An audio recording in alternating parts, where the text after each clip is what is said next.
Halo guys, jumpa lagi kita dengan kisah nyata yang kali ini berjudul Akankah Biduk Karam Diterjang Ombak. Selamat dari SMA, untuk meringankan beban orang tua, aku putuskan untuk merantau ke ibu kota. Walau sebenarnya orang tuaku menginginkan aku melanjutkan pendidikan yang lebih tinggi lagi. Duk, kamu gak mencari perguruan tinggi? Tanya bapakku. Enggak pak, jawabku. Lalu kamu mau apa gak kuliah? Tanya bapakku lagi. Aku mau kerja saja pak. Insya Allah hari Sabtu besok aku berangkat ke Jakarta. Memang kamu sudah dapat kerjaan di sana? Dan di sana kamu mau tinggal di mana? Tanya bapakku. Sudah dapat kerjaan pak, dan sementara aku tinggal di tempat kos temanku, kataku. Ya sudah, kalau itu memang sudah menjadi kemauan kamu, Bapak cuma bisa berdoa semoga kamu di sana bisa menemukan masa depanmu. Pada hari Sabtu malam, aku pun berangkat ke Jakarta. Dan sesampainya di Jakarta, aku menumpang sementara pada teman yang masih tetangga di kampungku. Aku pun bekerja di sebuah restoran yang tak jauh dari tempat aku tinggal. Aku cukup senang bekerja di situ. Gajinya lumayan dapat untuk kehidupan aku sehari-hari walau sederhana. Pada suatu hari di hari libur aku bekerja, aku jalan-jalan dengan temanku ke Ancol. Ketika kami sedang duduk-duduk sambil menikmati keindahan laut, aku melihat ada seseorang laki-laki yang sering sekali curi-curi pandang ke arahku. Tak lama kemudian, laki-laki tersebut menghampiri kami dan mengajak perkenalan. Ternyata dia orangnya sangat supel dan enak sekali diajak mengobrol. Setelah menikmati keindahan sunset, kami pun beranjak meninggalkan pantai untuk pulang. Dan dia pun menawarkan jasanya untuk mengantarkan kami. Sejak itu, Mas Doni, nama laki-laki tersebut, semakin sering datang ke tempat kosku. Kami pun menjadi semakin sering pergi jalan-jalan berdua tanpa ditemani temanku. Berselang 3 bulan kemudian, Mas Doni mengutarakan cintanya padaku. Karena aku juga mulai tertarik dengannya, pernyataan cinta Mas Doni pun kuterima. Dek, setelah sekian lama kita berkenalan, Mas kok jadi takut kehilangan kamu? Mas jadi semakin sayang sama kamu. Mas semakin suka dengan kamu. Apakah ini yang namanya cinta? Mas gak tahu. Yang Mas tahu, Mas ingin selalu ada di dekatmu. Ucapan Mas Doni sambil memandangku dengan tatapan yang lembut. Aku pun tak mampu menjawabnya. Aku hanya mampu meremas-remas sapu tangan dengan perasaan yang tidak karuan. Dengan lembut jemariku pun digenggamnya. Sebagai jawaban dari ungkapan perasaan hatinya, aku pun menyandarkan kepalaku di bahu Mas Doni. Seiring berjalannya waktu, suatu ketika Mas Doni mengajak aku main ke rumahnya untuk diperkenalkan dengan keluarganya. Aku jadi semakin yakin kalau Mas Doni benar-benar serius denganku. Sesampainya di rumah, aku pun diperkenalkan dengan ibunya. Bu, ini teman dekat Doni, kata Mas Doni pada ibunya. Kucium tangan ibu Mas Doni. Setelah itu, aku perkenalkan diriku. Saya Marni, Bu. Saya temannya Mas Doni. Oh, mari silahkan masuk, Nak. Iya, Bu.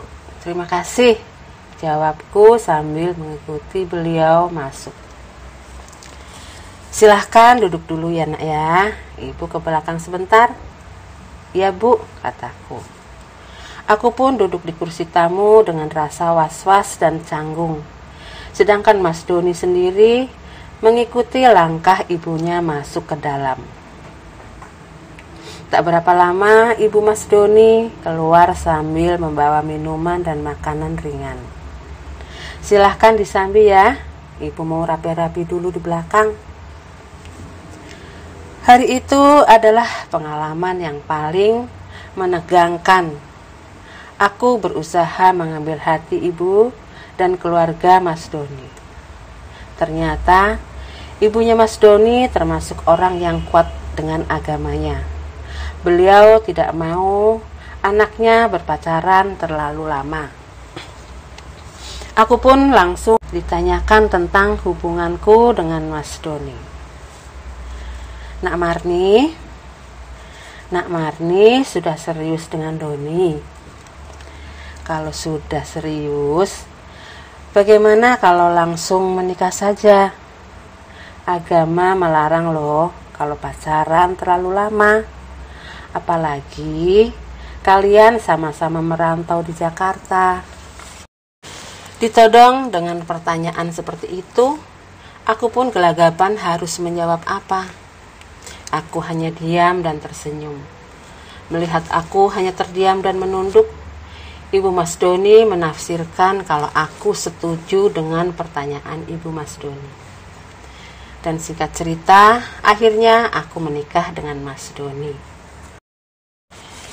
Di tahun-tahun pertama pernikahanku dengan Mas Doni, aku merasa sangat bahagia. Mas Doni begitu baik dan keluarganya pun sangat sayang padaku. Kami pun dikaruniai anak pertama, terasa lengkaplah kebahagiaanku. Tiba pada suatu masa, tempat kerja suamiku mengalami kebangkrutan. Para karyawannya terkena pemutusan hubungan kerja, termasuk suamiku juga. Mulailah rumah tangga kami diwarnai riak-riak pertengkaran yang tidak dapat dihindari. Kami butuh penghasilan karena anak kami membutuhkan biaya tidak sedikit. Suamiku pun sudah berusaha mencari pekerjaan, tetapi masih belum mendapatkan juga. Melihat rumah tangga kami yang sedang mengalami guncangan ekonomi, orang tua Mas Doni tidak tinggal diam.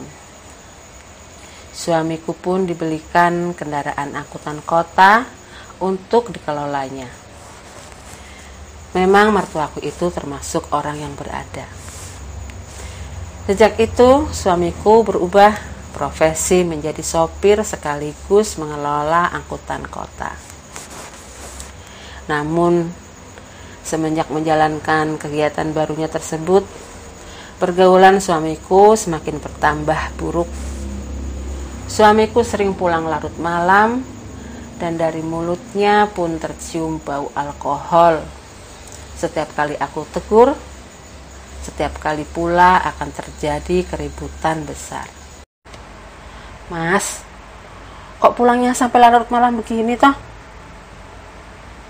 Mas mabuk juga ya? Mas habis minum minuman keras? Tanyaku. Diam kamu. Pakai banyak tanya segala. Aku capek tahu. Jawabnya dengan nada tinggi. Aku hanya bisa menangis melihat perubahan sikap Mas Doni. Yang dulu begitu lembut, sekarang berubah menjadi kasar. Tidak jarang pula Mas Doni pulang dengan tangan hampa. Kalau ditanya jawabannya, sedang sepi penumpang. Tapi kenapa jika sepi penumpang dari mulut dan badannya selalu tercium bau alkohol yang membuat aku mual.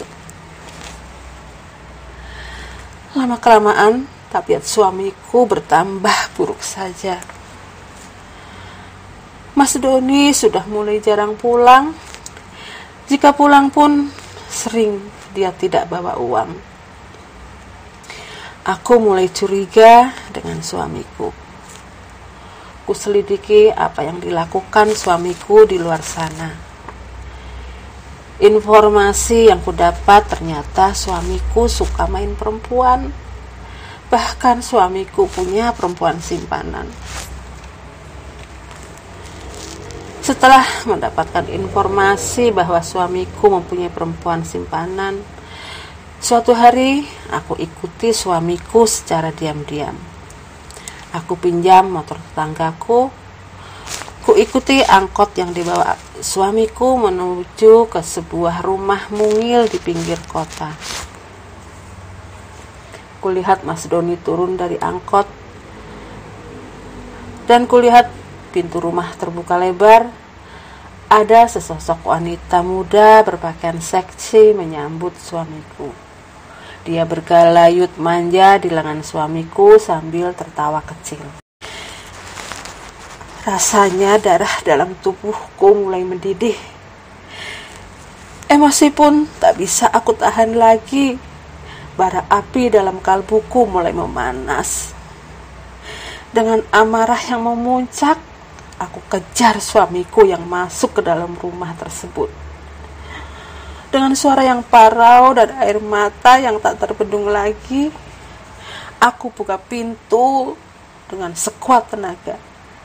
Aku tarik suamiku yang sedang memeluk perempuan itu dengan kasar, karena aku benar-benar tak kuasa lagi menahan api cemburu yang mulai memanas di dada. Suamiku tersentak kaget. Dia tak menyangka kalau aku memergokinya. Perempuan itu pun tak kalah terkejutnya. Dia berlari masuk ke dalam kamarnya. Karena aku sudah tak bisa menahan kesabaranku lagi, ku tantang suamiku untuk memilih dia atau aku. Aku sudah persiapkan perasaan dan mentalku dengan segala apa yang akan menjadi keputusannya. Mas pilih perempuan itu atau aku? Tantangku. Sabar, Dek, maafkan aku. Aku benar-benar kilaf. Aku sudah banyak bersabar, Mas. Aku sudah berusaha bertahan dengan kelakuan Mas selama ini. Apa Mas tak kasihan dengan anak kita? Jaga nafsumu, Mas. Sadarlah, anakmu mulai tumbuh besar. Anakmu akan malu jika punya ayah seperti itu. Akhirnya suamiku mau mendengar kata-kataku. Tuhan, kenapa dia berubah jadi begini? Kenapa dia mengambil jalan yang salah? Apakah aku masih sanggup bertahan? Apakah aku masih sanggup untuk menerimanya? Setelah kejadian malam itu, sikap suamiku mulai sedikit berubah. Dia menarik angkot dari pagi hanya sampai jam 7 malam saja. Dia pun mulai lebih banyak mengisi waktu luangnya dengan anak di rumah. Hatiku mulai merasa tentram dan bahagia. Ternyata semua itu tak berlangsung lama. Suamiku kambuh lagi dengan kebiasaan buruknya. Kali ini bahkan lebih parah lagi. Dia malah suka jajan di luar. Ya Tuhan, bukankah ini lebih kotor lagi? Setiap aku tegur, beralasan macam-macam yang menurut pemikirannya lebih aman. Mas, kenapa Mas gak bisa juga berubah? Kenapa Mas masih main perempuan dan jajan sembarangan? Bukannya lebih baik begitu? Jadi aku gak harus bertanggung jawab, kilahnya. Ya Allah, Mas, yang pakai bukan cuma kamu saja. Itu sarang penyakit, kataku menahan kesabaranku yang hampir habis. Salah lagi. gerutunya. Ya jelas salah lah Mas. Dan itu dosa. Ingat, itu dosa Mas. Emosiku sudah mulai meletup. Sudahlah, katanya sambil berlalu meninggalkan aku. Astagfirullah, suamiku sudah dibutakan oleh nafsunya. Ilmu agamanya yang dipelajari hanya numpang lewat saja.